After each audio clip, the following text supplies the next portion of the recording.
பெயர்கள்: கிளி,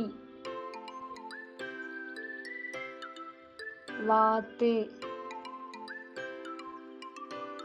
கழுகு, காகம், புறா,